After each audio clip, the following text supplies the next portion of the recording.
Alright, Boops. So Frankston Pier. This is the second time we've been down here.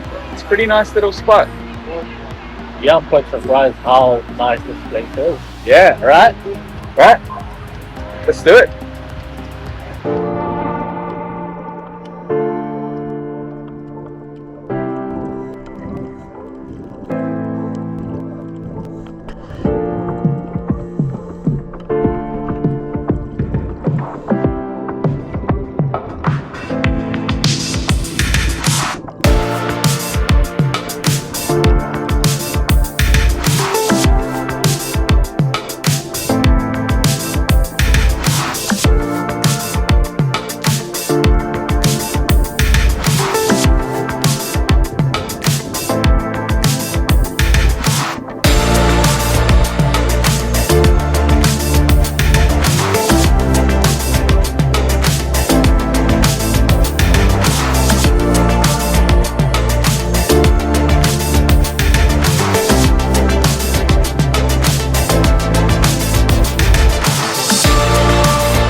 Yeah, look, I guess Frankston Pier is only a bit over 45 minutes from Melbourne city centre, so pretty easy to get to.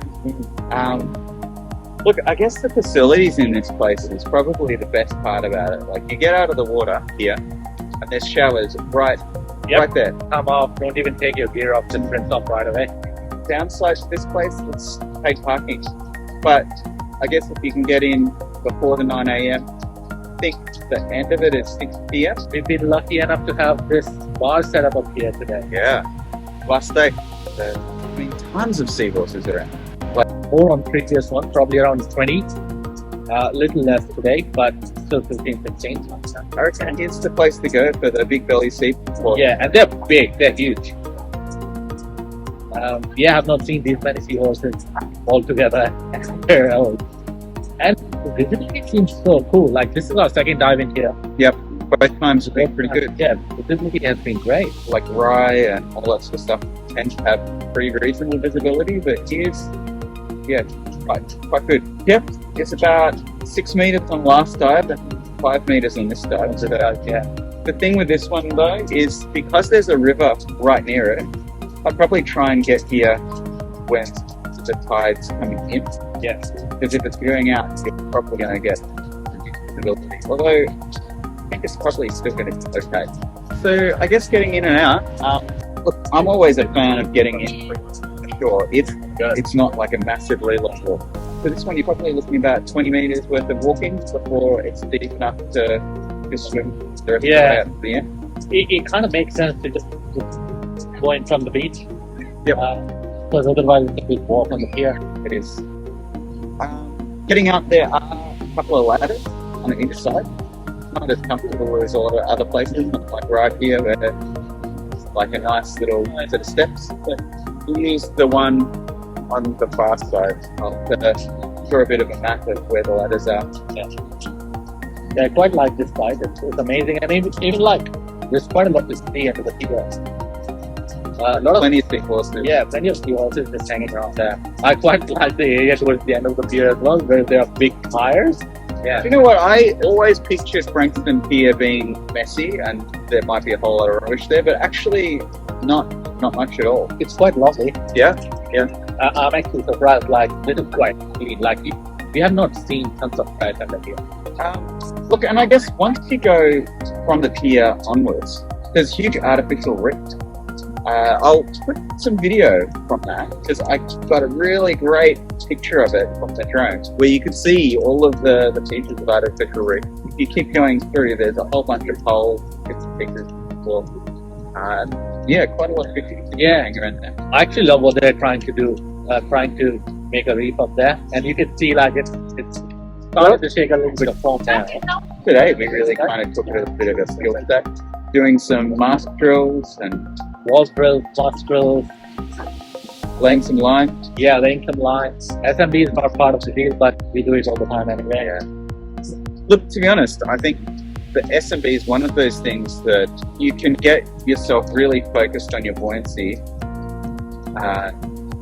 It really highlights when you are going to muck up your buoyancy, because it's very easy when you're like moving things around in your hands. One of the tricks I found is when I breathe out into the SMB to inflate it, I try not to then take a big breath on my regulator. I try and just have that breath go out, put the regulator in my mouth, wait till it hits the surface, and then breathe. Yeah. Because I find that every time I've thought to breathe in quite quickly with my regulator, I breathe in too much and then I've gone up, it turns into a big mess. Honestly, it's with every other skill, the more you do it, the better you get at it. Even thinking about it, what to do, what not to do, I think it takes a little bit of time, and you can dissect and do. And there are a few other, common friends that we see everywhere. Obviously, lots of big 11-armed starfish, lots of magpie perch. Yeah. Did you see the moonlighters? There were quite a few leather jackets there. True. Yeah. There's a few really big leather jackets. I got a video of one in the night dive we did, and then I hope I got some from today because there are a couple that were just trying to check this out. You see those pygmy leather jackets, but not the big ones. Not the big ones, yeah. And just these big belly seahorses, I think that's the only place I've seen them. You can see them in Blairgowrie. Maybe we should go for a trip to Blairgowrie soon. We haven't been there for a long time. Yeah. And I just put together a video with twins, and that's set up. So if you're interested, check that out. Yeah, I'm really trying to explain, like, because it's quite a complicated thing when you look at it, right? Yeah. There's a lot of hoses going everywhere, and especially you add a dry fit. Oh, so you're just going through what to do, what not to do, how to set up the frame? No, just to set up and what each of the components does. Okay. I think especially if you've only ever dived single, or maybe if you're just interested in diving, like, it kind of starts from the basics as well. It's good to know what all is involved. It's not a great event. Yeah, so still working up towards the Cave course. Started again pretty soon. Next month, right? Yeah. We did have the camper booked for this weekend, but due to weather, no good. Yeah, they had to cancel it. When we got in, the visibility at the start was quite low. I was like, oh, I don't know, maybe this was a bad call. Yeah, maybe this is not the day for it, right? But then as soon as we started getting out a bit further, and the water got a bit deeper, it just cleared up amazingly. Yeah, it was just the patch at the start, which was not that great, but after that it was amazing. Actually, did you notice? So the tides turned in our dive, right? Yeah. Oh, wow, I didn't know. So did you notice that the end part of our dive was actually quite a bit murkier than the start? Yeah. Yeah. So I think that's the big difference. The dive good. The dive? Yeah, getting soon. It's a nice spot. Check it out. Yeah. Amazing. Definitely.